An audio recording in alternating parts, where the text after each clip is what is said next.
Hello, friends, and welcome to the Weekend Catch-Up Club, the coffee morning show brought to you live every Saturday, direct to Facebook and Twitch, and available later on demand at youtube.com/gamertagged and podcast services such as Google, Amazon Music, Apple Podcasts. We're everywhere. You can't outrun us, so grab yourself a cup of coffee, grab some snacks, and hang out with us for just a little bit, because today I am joined by my awesome friend and collaborator, Mr. James McClellan is here. Jamie. Morning all. How's it going, mate? Dude? How you doing?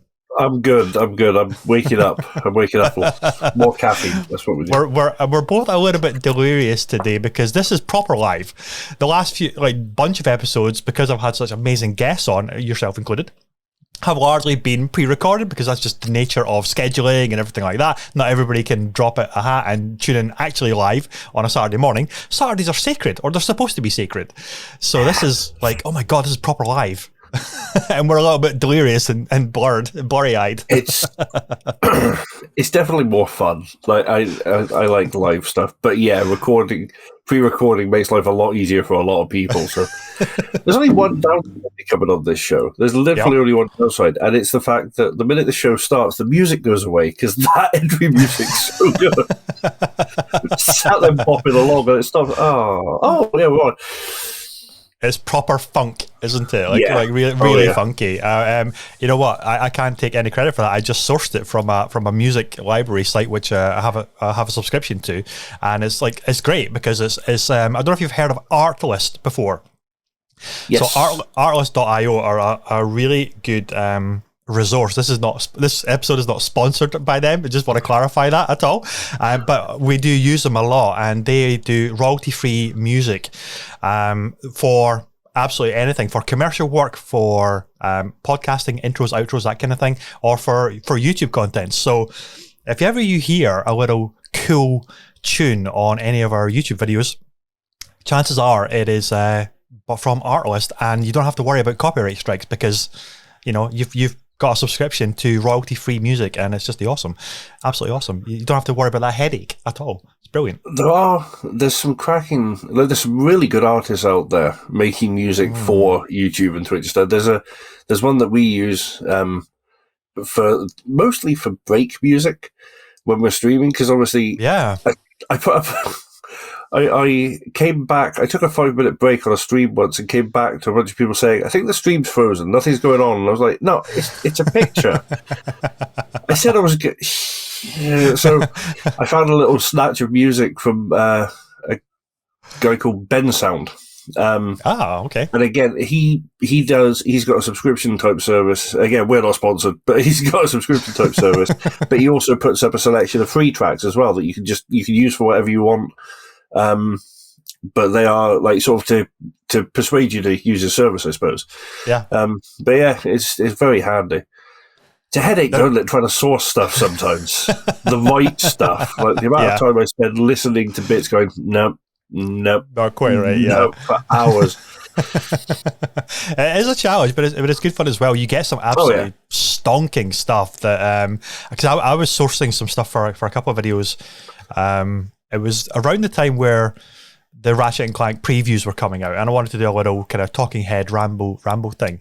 But I couldn't use Insomniac's music because that would be an immediate copyright strike. Yep. So I had to find something which sounded like Pixar-like, but also quite intense because there's a lot of like robot destruction and everything like that. And I found this one which was like drums and bongos, and it had that kind of tribal nature to it. And I didn't think it would fit, and then I put it in with the gameplay footage, and it actually like just matched like really well. And it's those moments where you think, oh, it's coming together, and it's just awesome. And it's fun to listen to, hopefully. Anyway, much like this podcast, Jamie. Do you think this podcast is going to be fun to listen to? I hope so. I think it is. I mean, it always is. I think we normally waffle on and talk a lot about tosh, so that's always good. But that's very much my brand when it comes to podcasting, though. It's just to talk nonsense and see who listens. They're the best ones. And I'm raising my tankard of coffee today, and a big old cheers to everybody who's tuning in. Jamie's on the pop. He is full on sugar high today, so he needs the adrenaline.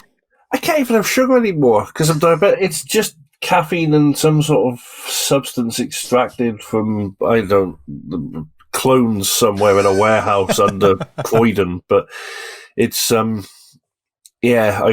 already drank my coffee and my energy drink before coming on just to get me alive because I haven't really been to sleep yet. So. And your espressos and a shot of adrenaline and everything. Yeah, pure human growth hormone and all the normal stuff just to get you up and running in the day. So let's. How are you doing? First of all, how's things going? Yeah, not too bad. Been busy with various bits and pieces because I'm back to streaming finally, thankfully, and me and Al have been working on some podcast ideas which are sort of in our building, and like a physical location, not remote. I like that idea. Yeah, we've got a shed somewhere that we just put podcasts in and never release them. We still have somewhere there is a small treasure trove of unreleased material of nonsense, including what we called from the old ST days, what we called the Hammered at Dawn podcast, which we mentioned a few times on the show, but we recorded one morning after EGX when everyone was still.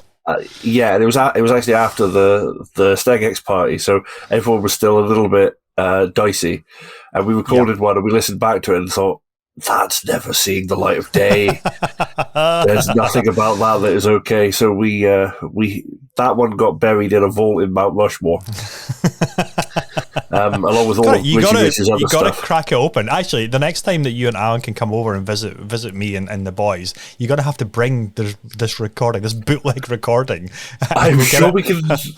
Yeah, if I can find my way past the Minotaur, I'm pretty sure I can get it out of the vault. But it's podcast is one of my absolute favorite ways to create content. Though I've always said the best podcast when you get people who like each other talking about stuff they like. It's a simple enough format, really. Yeah. Which is what we always did. But that morning, most of it didn't even make sense. So we did release a few snippets from it once, but the full-length recording is floating about somewhere. Yeah. Mostly streams and podcasts. I got to get my hands on the clips and the outtakes as well, because that sounds like dynamite for the ears. Yeah, they're around. Sadly, a lot of our library is kind of lost to time now, which is a bit of a shame. But yeah, they're around somewhere. They're floating about. Stick Twiddlers they're I'm going to gush for it a little bit, and Al is probably going to be rubbing his hands together at this, but Stick Twiddlers, you guys were such an inspiration for me and for my channel, because you guys were just fucking awesome. Like the banter that the four of you, it was the four of you, it was you, Ben, Sarah, Alan, and it was the core four.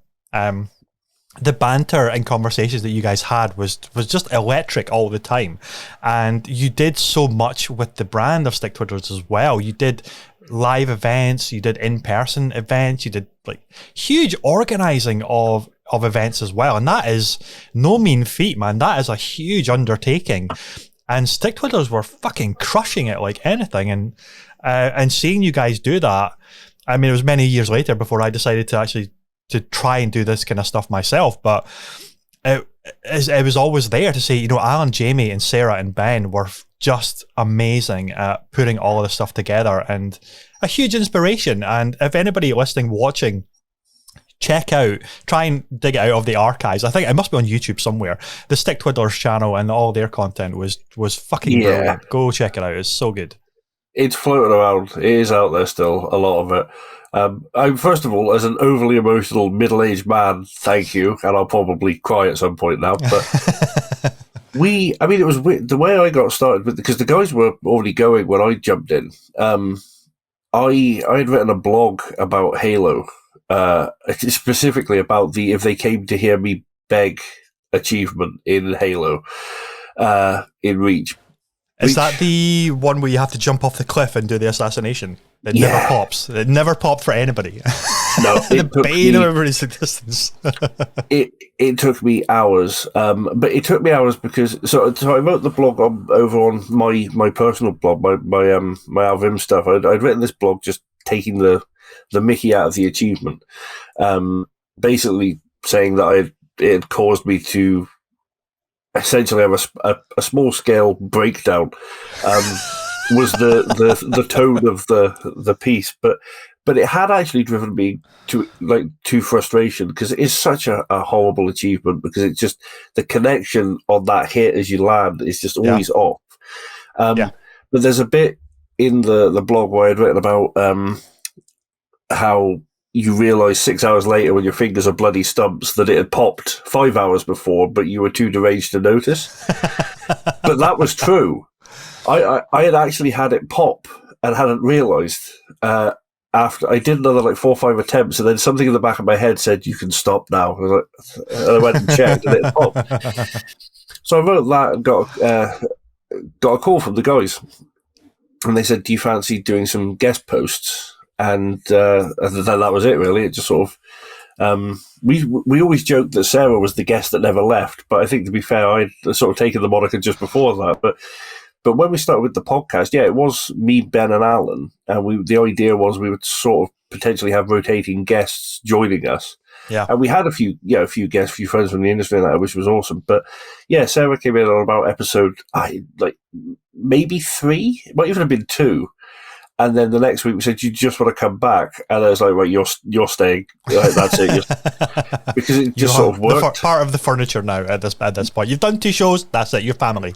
Yeah, and then that was it. We sort of went from there. And the podcast, we prided ourselves. The podcast did well, but I think the most fun we had doing the Stickmare episodes, which was sort of our little miniaturized version of D&D, which no dice rolls. It was more like a choose your own adventure book, where one of us would guide the others through a story of their devising, which was like specials that we did. We did 3 of them. We did a fantasy setting, a sci-fi setting, and my outing, which was time travel. And why I picked time travel, I'll never know because it nearly broke my brain. Because within 5 minutes into it, and the guys just went off in a direction I hadn't anticipated, and it was all done on the fly. So that was interesting. But yeah, it was just fun. Like it was usually the best part of my week was sitting down and the best part personally for me. I mean, as a father of 2, obviously, I had many wonderful moments throughout the week with the kids, etc. I always feel like I have to clarify these things when I say them because otherwise it sounds really bad. But but my personal things I was doing, the best part of my week was sitting down and recording the podcast. Yeah. It was something to look forward to. Usually, if it's with your friends and stuff, you're just kind of hanging out and just shooting the shit and talking nonsense, and conversations like what we always have, Jamie. It's like you don't really know where on earth it's going to lead to, and that makes for really interesting and fun, hopefully fun podcasting as well. Well, again, like I said, that's the format that it's the format I enjoy because I listen to a bunch of different podcasts, usually because either when I'm out and about doing anything, not that there's been a lot of that over the past couple of years, mostly locked in the sensory deprivation chamber, but but when I do get out and about, or when I'm in bed, because obviously I don't do a lot of sleeping, I tend to listen to a variety of podcasts on different bits and pieces that interest me. Like my personal go-to at the moment is because I'm a wrestling fan, is the AE podcast where they've rewatched all of the Attitude Era, and it's just it's three friends who love wrestling, but because they love wrestling, know exactly how to take the mickey out of it because wrestling's ridiculous. So it's pantomime with people getting slammed with chairs. Yeah, that's the thing. I've always likened it to soap opera. Because I have people who say to me, "Oh, you realise it's not real?" I was like, "You watch EastEnders. It's the same thing. But way more entertaining." It's like there's a bad guy, there's a good guy, somebody gets slapped. The exact same plot points get hit in every episode of EastEnders as they do in every episode of wrestling. It's just that my version's a little more violent. But yeah, so like it's those three goes. But again, if you really enjoy something, I think it's a lot easier to mock it because you know where all the stupid bits lie. Yet you still have love for it, so you're not coming across as just acerbic and anti. So yeah, so that sort of stuff. That's always been my kind of listening for podcasts. So and it's definitely what we never had a plan. We had plot points, like or not plot points. We had talking points sometimes jotted down, or we'd have a rough idea. Or I mean, Al used to come with a bag of props because of the amount of musical instruments that man gathered for bits and pieces. So, but yeah. So you did live sound effects when you were recording, like the coconuts from Monty Python. When we would do like quiz episodes and stuff on and off, Al had a child xylophone and a recorder and other bits and pieces and sound makers. But he would sit there and he would suddenly say, "Oh," he says, "breaking news." Hold on a minute, and then you would hear him rummaging in a sack next to him. I always pictured him literally going into a big burlap bag. I don't know why, but you'd hear him rummaging, and then you would just hear "bing bong, bing bong bong," breaking news. And it would be him bashing his xylophone. And again, it just anything that struck us funny at the time, we just sort of did and worried about afterwards whether it was any good. That's the thing, is like podcast is such a freeing platform where literally anybody can just do it, can just try it out. You can do it on your phones with apps and everything like that nowadays. It's so easy to even distribute it now, which is wild. And a lot of the times is you have a bit of an idea of to what you want to talk about and some talking points, but I think the best ones are like they are kind of like Rambos, and that's what we always have, and that's what you guys always have as well. And it's just like a giggle at the end of the day, and they're usually a lot of fun to do. And any kind of content creation, it has to be fun. You can't go into it with some kind of agenda to say, I'm going to make loads of money, I'm going to get loads of views, and that's the motivation to do it, because you'll just stop after like a couple of months, maybe even less than that, because it's not like the instant like overnight success, getting loads of views and cash rolling in and advertising sponsors and all this kind of stuff, sending you the free equipment and everything like that. But if you're doing it because you genuinely are passionate about something, people pick up on that and they want to then tune in every single week, hopefully, and then support you, and then you build the community that way, and you build your listenership that way as well. And they're always the best fun to do, because you're never going to be like losing your passion for it, because it's like, I've got something really fun to talk about. Jamie, let's jump on the call. Let's record a little thing, and it's just going to be an absolute blast and a riot. No, it's definitely the way to go. I think, like you said, anyone can do it now, which is great. I mean, I've got a friend who says that he said the best thing about the internet is that it's given everyone a voice, but the worst thing about the internet is that it's given everyone a voice. There's obviously a downside. It's the toilet bowl that not everybody flushes. Yeah, definitely. But it's true. Like, I obviously I live most of my life online.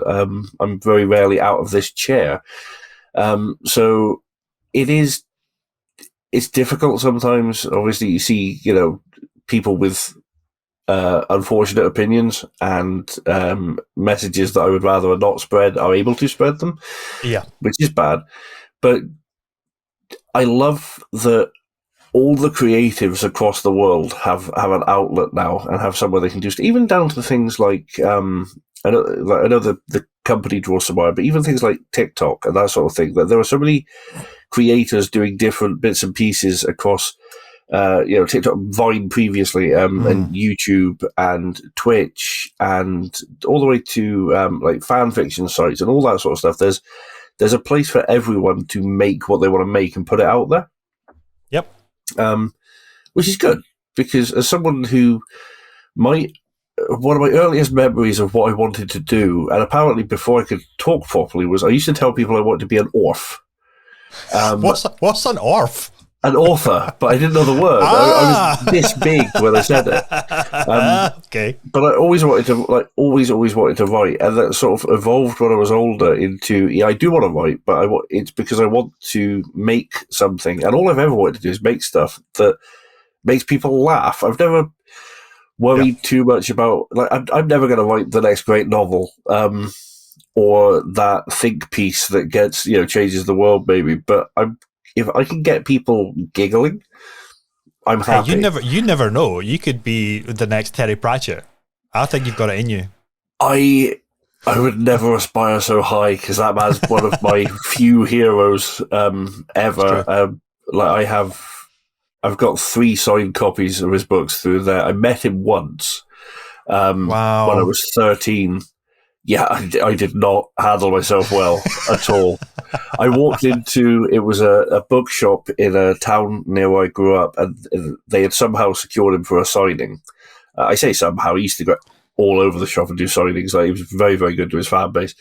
But I was walking in there, it was when Masquerade came out, and I was determined I was going to walk through that door and I was going to say something so clever and so which is stupid, because I was like, and it's years later looking back, I was like, he signed thousands of books that day, possibly, hundreds certainly.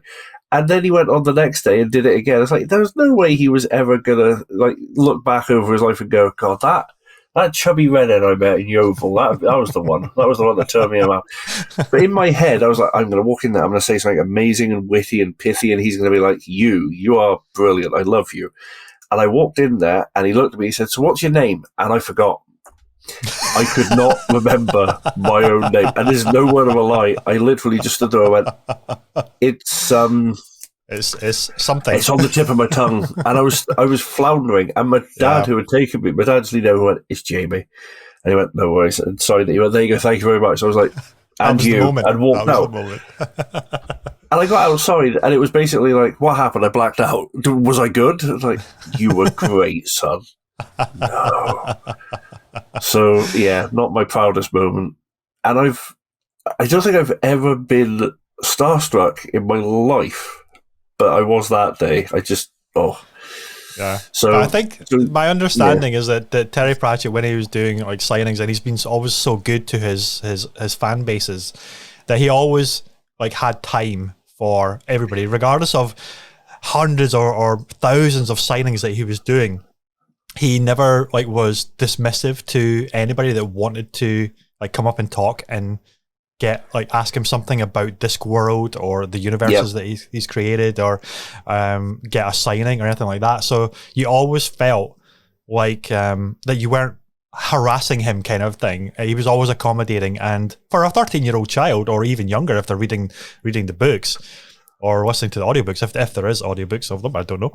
But that's so impressionable. It's so important at that age to say, this person's my hero, and he made time for me, and he made me feel special.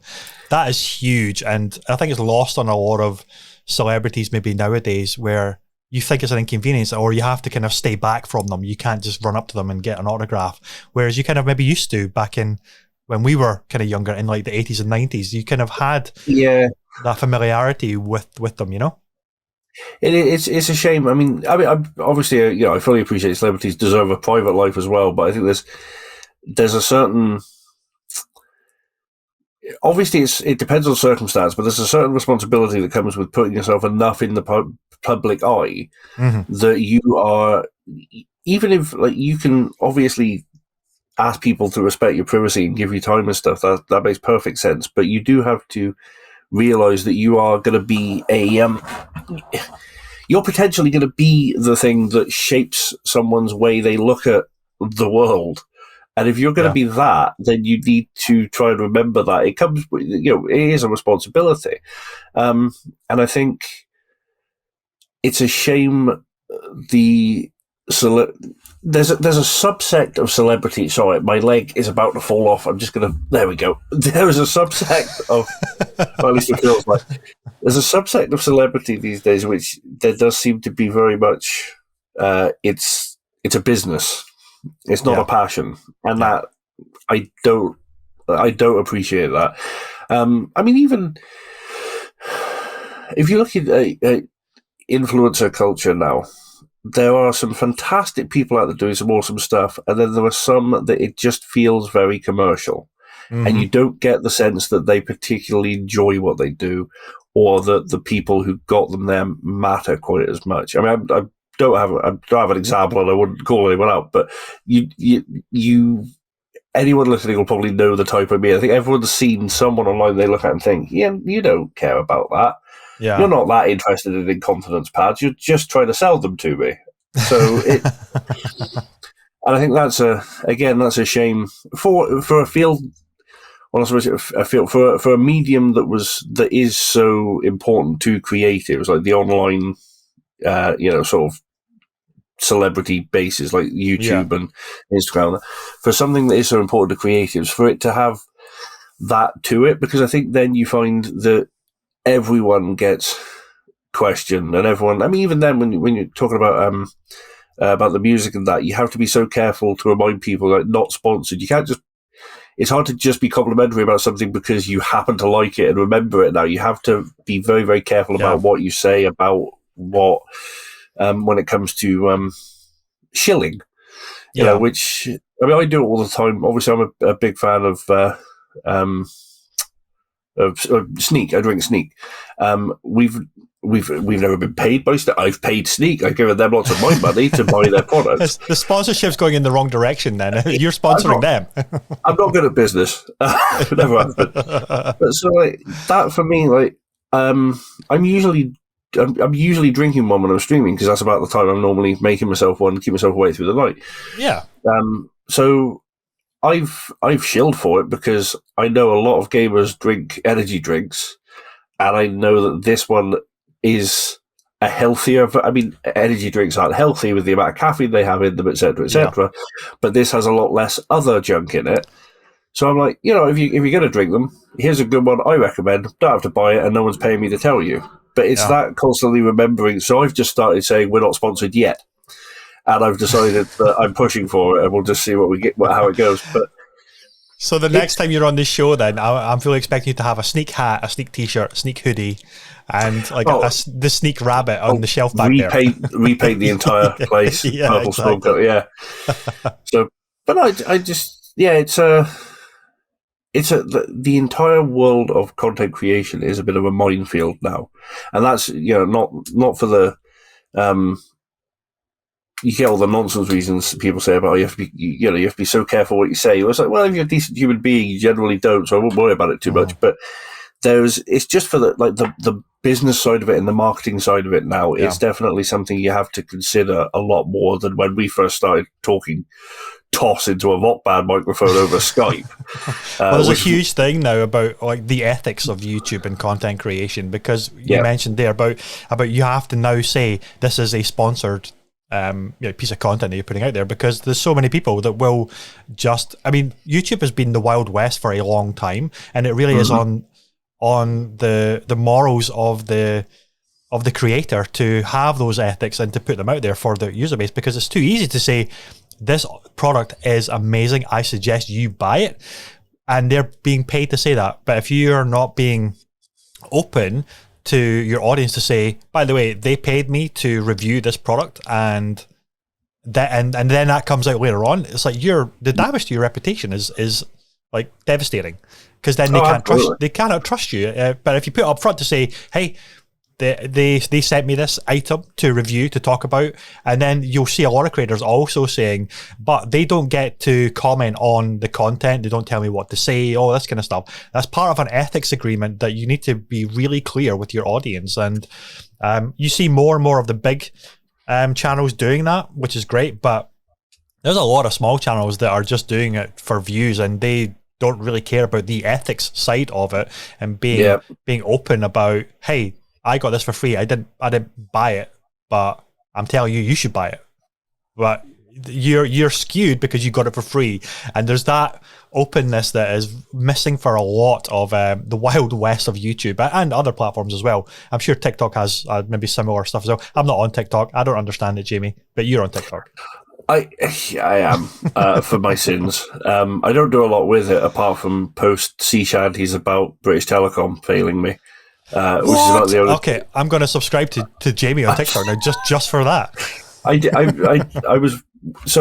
recently had an alteration in my life path, to use a wanky phrase. But so I'm now I moved into my own place, and I'm you're like Loki. You're on a different split of the timeline now. So you've deviated a little bit. I've decided this one's now the sacred timeline, and I haven't even watched the show. You can't escape the plot from online. But this one's the sacred timeline now, and the rest can suck it. But when I moved in, one of the there's a limited there were limited options for where I could go. And the place that I picked looked like a really nice place, and I came and checked out. It was like a really nice flat. And then I got in touch with BT. I was like, "Can I have broadband, please?" And they said, "Of course, you can have very fast broadband. We'll give you the fastest of broadband." So I was like, "Oh, brilliant!" And then I moved in. I was like, "I don't seem to have any of that broadband you mentioned." They said, "No, we ran out." And literally, they ran out. So what had actually happened was, in the time it took them to get me connected, the capacity had been given to someone else on the network. So I was put onto copper, and so I had no connection worth a damn for ages. Oh, damn. So at the time, the Wellerman Shanty was popular on TikTok, and I had nothing to do, and I could only get online on my phone. And I ended up on TikTok just browsing through stuff, and I started seeing this, and I was like, "Oh, that's how they get you, Jamie. That's how you get you. Idle hands, idle hands." Oh, it is bad. Like, I have the amount of things I have joined or projects I've started through sheer tedium. Yeah, is terrible. So I ended up posting. A couple of videos just slating BT via the medium of song. But I never did anything else with it, because by that point I had internet again and I didn't need it. So I was like, right, we'll put that away. And then I was back to my proper connection and my desk. And I mean, there's a reasonable amount of money's worth of equipment here. So it's nice to actually be able to use it. So, yeah. But yeah, that's my TikTok experience. But no, there's some great, very clever, very funny people on there using it as an outlet for creativity. Yeah. There's also a lot of people on there who are, from my perspective anyway, making dross for money. So, sure. If it entertains someone, that's great. And obviously, everything's, when it comes to content, it's all subjective. So I'm not going to say they're objectively bad. It's just that the stuff that I've seen, I'm like, well, I don't even know what this is. Yeah. But it seems to be making them $6 million an hour. So I'm surprised. I'm surprised you haven't imposed your head onto each of your little Funko Pops back there to record a chorus line for TikTok. That would just be amazing. That's going to make you millions of viewers and monies. Look at all those Funko Pops back there. You could start off with Agent 47, and then you could slowly add your face to each of the little Funko Pops and just have them all singing on the shelf. Well, don't give me bad ideas, because I'll spend hours doing it. Like oh god, it would take a while as well. There's a lot of them out there. Dude, I'm an ideas man. I just regurgitate this stuff out there. I just shove it out there for people to say, hey, that's like a shitty idea or that's a cool idea. And now I've got a thought and I'm going to do that. So I mean, I kind of love it. I feel like it would be terrifying though, because well, it would be. It would be, but worth it. Sat here some nights have been certain they've moved as it is, but if they've got my head on them in a video, I don't know if I'd ever sleep again. I don't like looking at one of these in the mirror in the morning just because, I've done. I don't think anybody would recover from that, but I think it would be worth it just to maybe make everybody remove TikTok from their phones of sheer horror. Like, you've haunted their phones. You've haunted the app. That's a plan. I could definitely. That's very gentle subversion. I like it. We could do this. I'll get to work. I probably will at some point now. This is the worst bit. I mean, I have a tendency to suddenly pop up with random things that, so many years ago, me and the guys, it was my darts team at the time. We bought a minibus between us, toured the UK for 2 weeks. Hold on, back up. You had a dance team? No, darts team. No, Jesus. Darts. Darts. I thought you were. Dance. I thought you were a dancer. Me, no. The extent of my dancing was very much the sort of the throw big shapes while mildly inebriated, always drink safely. But the big box, little box, Yeah, and the what was it? It was back in the day. It was big fish, little fish, cardboard box. Yeah. And it was flash, flash, hammer, hammer, star, star, star, star, rainbow, and that was basically it. But so I used to play darts 2 nights a week. And we were decent. So we had done a few friendlies with pubs outside of our league and stuff like that. And we got chatting about what we wanted to do, because we always did end of season bash and that sort of stuff together. And we got chatting about that. We got on to maybe going away somewhere for a while. And one year we thought, right, we'll go away for a week and we'll just visit a few places and have a couple of nights out. And we did it. At the time, the guys had the cars in the group were 3 Metros, but they were red, white, and blue. So it was like the lowest budget Italian job you've ever seen. And the white one actually blew up before we went away, so it was useless. But we ended up, the year after that, pooling our money together and buying an ex-council minibus. Oh. And touring the UK for a week. 2 weeks. And it was brilliant fun, but we wound up at one point in Paisley. Now, not to disparage Paisley at all, but the street we went through, because we were kind of lost, the street we went through was... It was about 10 o'clock in the morning. We saw a gentleman ejected from a local hostelry through a closed door at head height. He came flying out into the street, hit the deck, got up, brushed himself off, and just sort of went, no need for that, yep, and just ran back into the pub. And we were sat there, and I just heard a voice from the back go, roll them up. And so the windows were going up. And there was a smell in the air, a very ammonia-ridden smell. Yes, familiar. And one of the guys... Zombie came on by Cranberries, and one of the guys was singing along to it, but the lyrics were now "It smells of wee." It was all very immature, but very entertaining to us at the time. Cut to long story short, because again, I don't know how I quite got onto this, but some 20 years later, I'm sat at home one morning, and I remember this moment, and I thought, we never did finish writing that version of the Cranberries. At this point, I have now recorded it. So it is floating about out there, our version of what happened in Paisley to the tune of Zombie by the Cranberries, because I couldn't get the idea out of my head without making it. And that's the danger for me. If an idea gets its hooks into me, even if it will never see the light of day because it's terrible, I will make it just so I can stop thinking about it. Right, next episode you're on of the Weekend Catch-Up Club, we're going to have a musical interlude, and we're going to try and play this song of the Cranberries by James McClellan.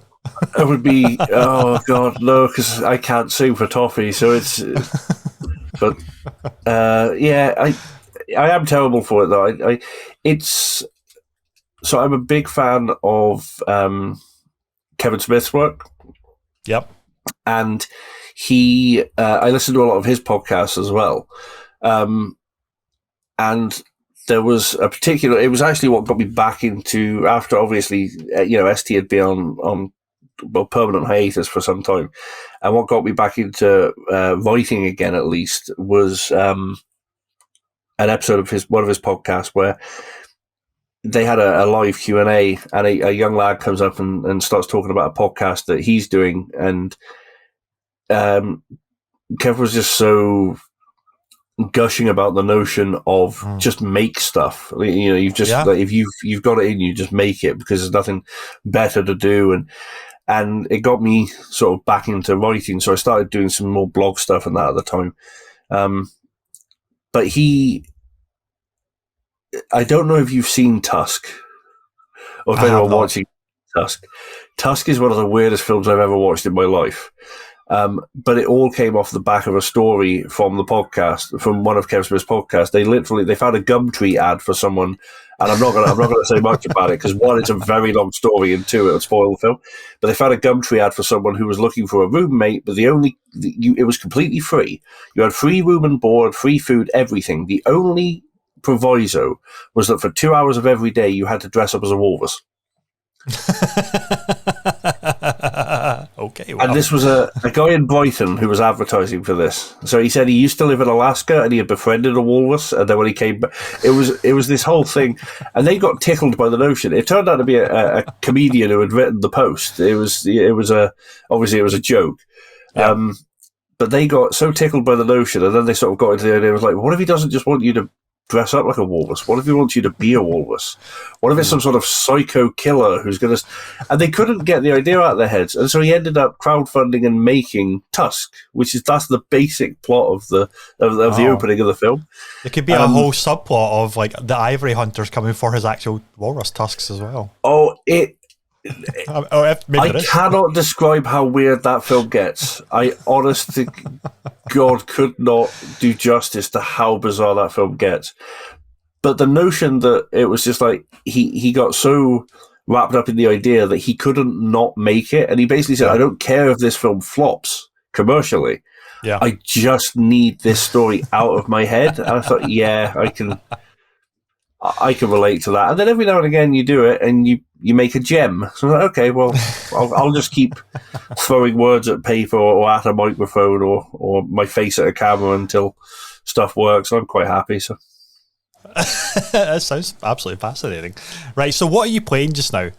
Because we are quite heavily into next generation consoles. I've got a Series X. PlayStation's crushing it with games like Ratchet and Clank that just came out recently, and got Miles Morales, of course, Demon's Souls, all that kind of stuff.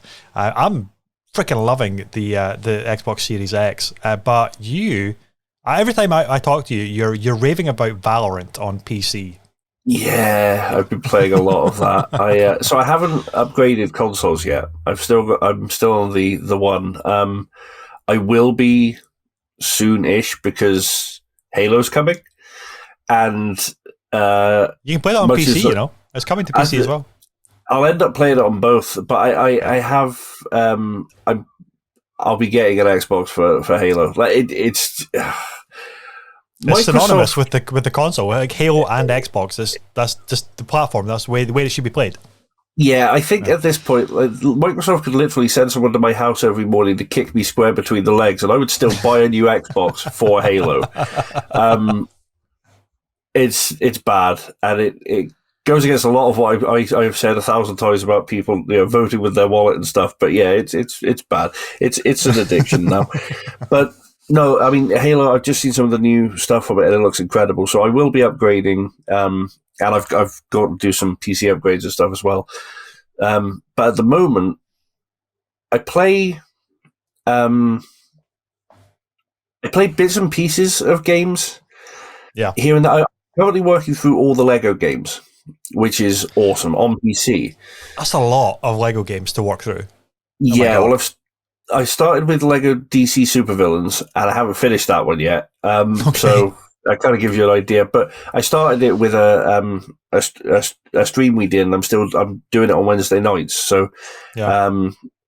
So that's nice, and it's attached to a charity thing, and it's good and it's good fun, and I love the Lego games anyway, so they keep me busy. I think my favorite is Lego Batman 2 because you had the Batmobile around and you could free roam around Gotham and everything.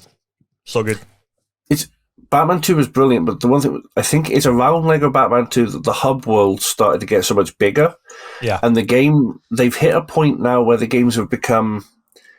I've always had a sort of point of pride of maxing the Lego games on Xbox, and I had done it with a lot of them, but it got to a point where it could get a wee bit grindy to max because the last sort of few things that you need to do it became... which I was still happy to put the time in, but I thought if it's going to keep... The Lego games I found have been really good at mixing things up. Like for years, obviously, they had no dialogue, and I thought they were really funny with the way they used the lack of dialogue to make funny cutscenes, and then they got dialogue from the films and stuff. Then they started to tell their own original stories, and so they're good at mixing things up. So I think it'll be interesting to see what the new one does when I think it launches later this year. Skywalker Saga. That has been like delayed and going on for ages. I wonder what, I don't know. I'm not familiar with like the story behind why it's been taking so long, but it seems to be like it was announced like years ago, and then it never came to fruition because they had the original, like the entire OG trilogy of Lego games. They're already out, and then they announced the Skywalker Saga, but it's just like never coming out. That's what it feels like anyway. I want to say COVID. Yeah, I think that was heavily involved, but I've not. It's weird. A lot of stuff sort of slid off my radar during the lockdown a wee bit because so much stuff got pushed back. It was hard to keep up with what was getting released when. So I've got to a point now where I'm just like, just throw it at me when it comes and I'll play it. And apart from that, I'll wait. But yeah, it'll be interesting to see if they mix it up with that one a little bit because I think we're overdue for a bit of a change of format now. But that being said, they're always fun, and I mean, DC Supervillains is just. It's great, and I get to play as Harley, so I'm happy. So I've been playing that, and I've been playing. I still play quite a lot of Phasmophobia because that game has got its hooks into me so bad. Of course. Have you got Yvette Fielding to guest on it yet? Because that was the mission. That was the campaign, right? Okay, we're one step closer. We had a really weird moment with Facebook, and I don't know why, but Alan mentioned one day that Facebook had recommended Yvette Fielding to him as a friend. Yeah, and I was like, okay. He said, I'm going to add her. He said, I'm going to add her. He said, it's obviously his fate. And we were laughing. And then the next day, he recommended her to me because obviously Facebook algorithms. Yeah. The next thing we know, every one of the guys who plays Phas with us has Yvette Fielding recommended to them on Facebook. So we're like, okay.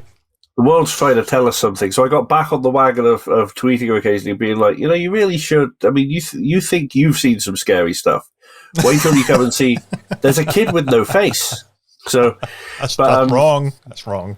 Oh, she looks like a lamprey. It's horrible. But the Phas is great fun. They're currently working on a big overhaul to it, so it's going to be good because it's hit a point where it doesn't. It still has the capacity to freak. I mean, I squealed like a little child the other day because I literally turned and the ghost popped up in front of me with zero warning, but with no sound. Or you normally get a heartbeat noise when you see the ghost. Didn't have one, which for some reason made it worse. He was just sort of soundlessly staring at me. I think it was a glitch, but horrifying. Yeah.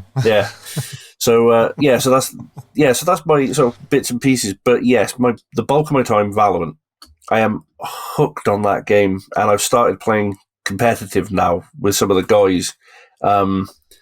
And trying to up my game and sort of really get into we started an actual team because we've been doing this this push for anti-toxicity because it's got a toxic player base. I mean, it's an online multiplayer shooter. So yeah, sadly, I know. So yeah, okay. Yeah. So tell us about Serum then, because it sounds really awesome. And if I can help out in any way, then happy to be part of it. Yeah, it basically came off the back of a night of playing Valorant. We were sick of being just trash talked constantly, and I don't mind a bit of trash talking, and much as I hate the word because it's overused and used in the wrong context, banter. When it's actual banter, when it's people sort of giving each other loving pokes and you do get a lot of that, to be fair. There is, within that community, there are some people that I've jumped in and we've done the usual, good luck, have fun, and then someone's, clapped me with a headshot from miles away, and I've congratulated them on it, and then I've killed them in the next round, and they've come back like, I wasn't expecting you there. Yeah. It's nice, and it's people who clearly want to play and enjoy the game. Camaraderie, which is sorely lacking with a lot of fan bases, unfortunately, right? Oh yeah, and a lot of games. It's not just Valorant. It's Call of Duty. It's everywhere. It's loads of games.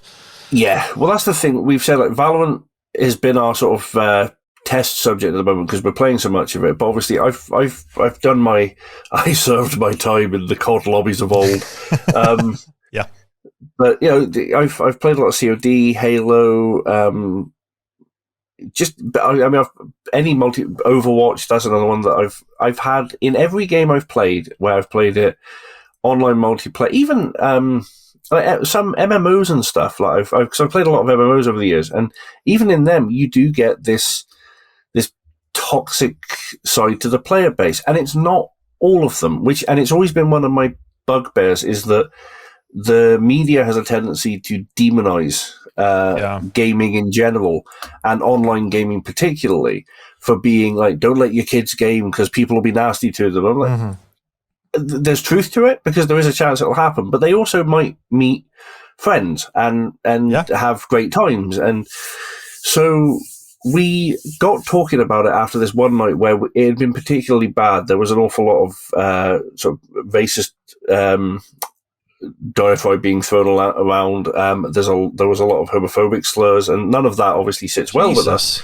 Yeah, it was nasty, and the thing is as well, it's anonymous. They can't see us. They don't know us. None of what they're saying even actually applies to anyone within our group. But they're happy to just spit that venom at you.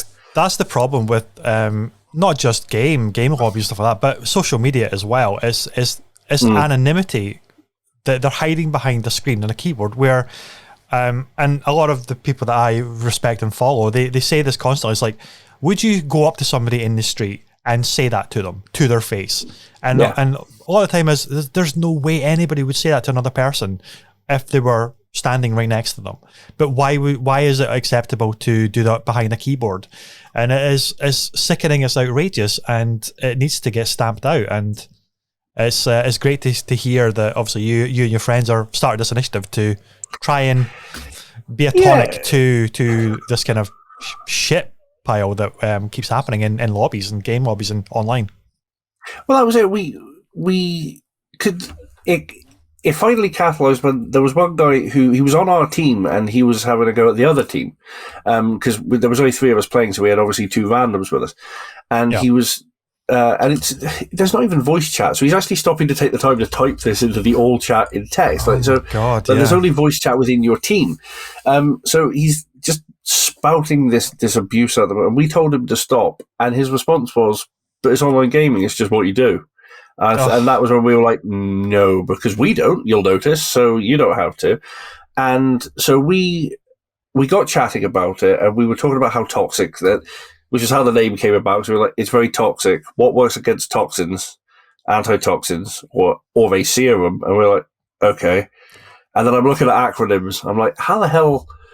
So that's where we came up with the name, which is the Society for the Eradication of Ridicule, Unpleasantness, and Malice, which should say everything you need to know about me as a person, that I love a pun and I love an acronym, and I worked really hard to squeeze words into an acronym that spells serum. I love it because that does not flow off the tongue very easily. It reminds me of the SHIELD acronym from Marvel. It's like such a tongue twister, but it makes a brilliant acronym.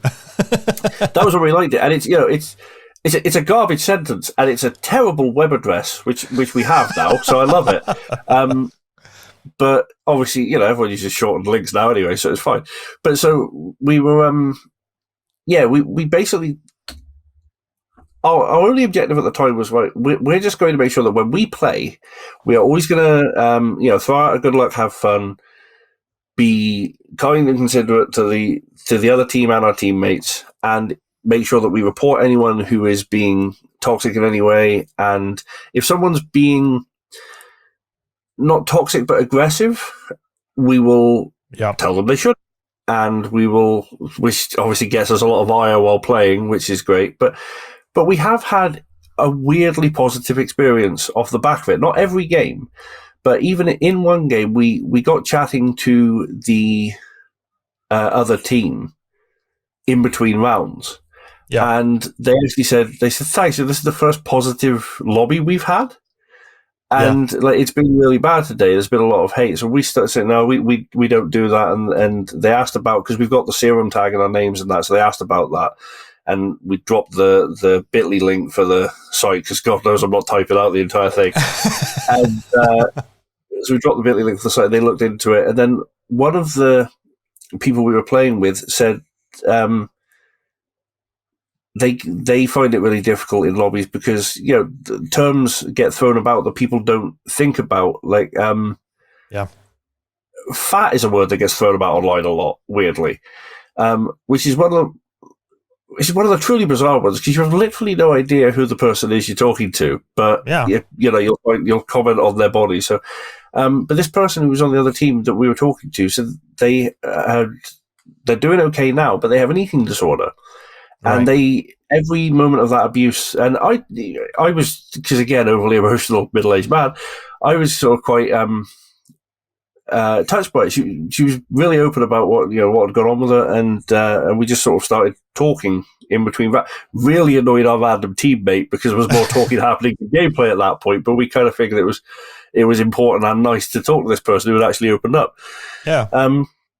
So we just thought if we can just try and push people to be a bit nicer to each other, then we will. And then we started to think about if we could do a bit more. So I got in touch with Mind, the mental health charity.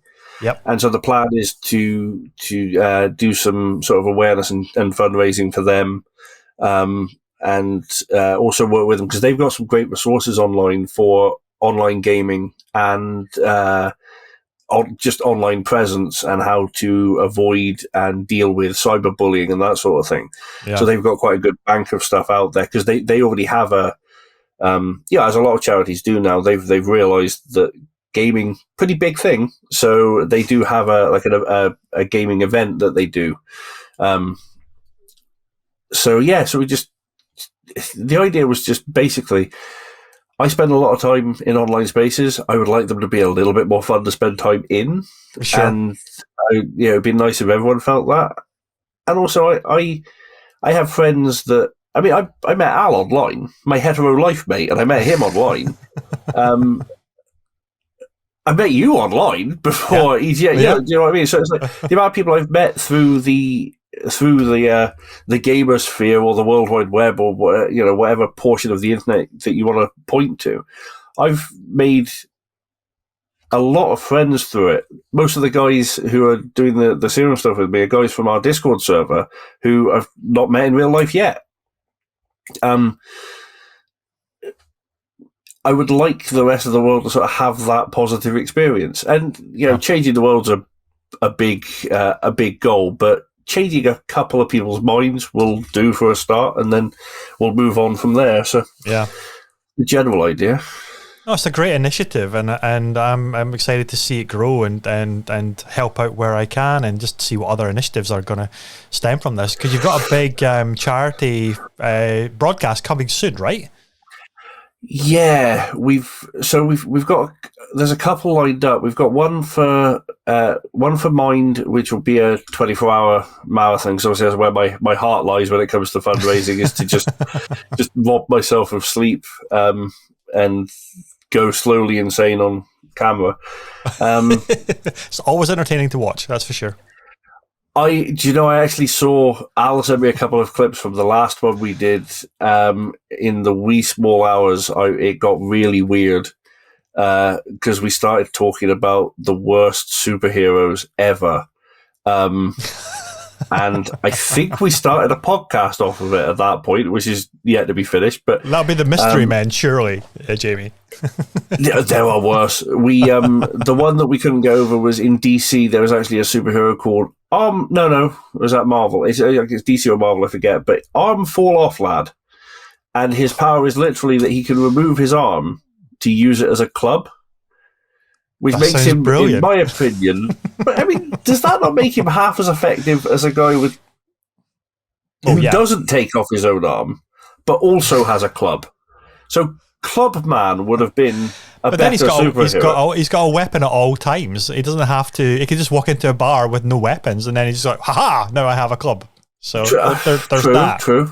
There's that. There was a whole bunch of them. So it False Pretenses Lad is another one, and that is a whole. You just Google it. I couldn't even begin to try and explain whatever that is, but it's a weird one. But yeah, so we're doing a 24-hour, which at this point may well be 24 hours of Valorant if my heart can take it. So there's that coming up, but we've also got another through the guild that I'm in. MMO guild that I'm in, for 4 different charities. which is going to be a big sort of fight night tournament thing. But there's a few issues with that at the moment as to where it's going to be held. So I say where, not physically where, like what game and what format and what bracket and stuff. Sure, yeah. So we're working on that, but yeah, and that will be again. It's been done in line with the Serum Notion, so we're pushing that through it as well as raising money for the other charity, which were chosen by the guild members because their charity's close to their hearts and stuff. So it's apparently I don't like free time, is what it is. Free time's overrated, right? Because free time lets you stop and think about things, and then you start to think about everything. You're like, oh God, and he's in charge, and they're doing that, and oh dear, okay, and then you start So if I can keep myself busy, I don't have to. Makes more sense to me. Awesome, buddy. Well, it's great to see you doing well, and all of the irons in the fire, all the little projects that you've got working on. It's great to see you busy, buddy. Yeah, it's fun to be busy. Not always. Some days I'd quite like to tell the entire world to leave me alone and just curl up in a duvet fort. But no, it's nice to be busy. Awesome. And where can everybody find out more about Serum and contact your good self?